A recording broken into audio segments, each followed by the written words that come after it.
किसान अपने खेतों में काम के बाद थका हारा आता है। उसके साथ एक बिल्ली होती है जिसको वो प्यार से दूध पिलाता और खाना खिलाता है। किसान रात को सो रहा होता है। बिल्ली किसान के लिए कुछ करने का सोचती है।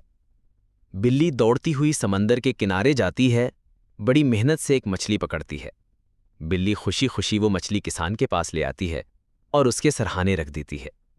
किसान आंख खोलता है। मछली देखकर हैरान रह जाता है। फिर बिल्ली को सीने से लगाकर कहता है, मेरी बिल्ली सिर्फ बिल्ली नहीं, मेरी सबसे वफादार साथी है। जानवर भी वफादार होते हैं, बस हमें उनसे मोहब्बत करनी चाहिए। वीडियो पसंद आए तो लाइक सब्सक्राइब करो नैनरोजा चैनल को। ये मोटिवेशन है मेरे लिए। थैंक्स।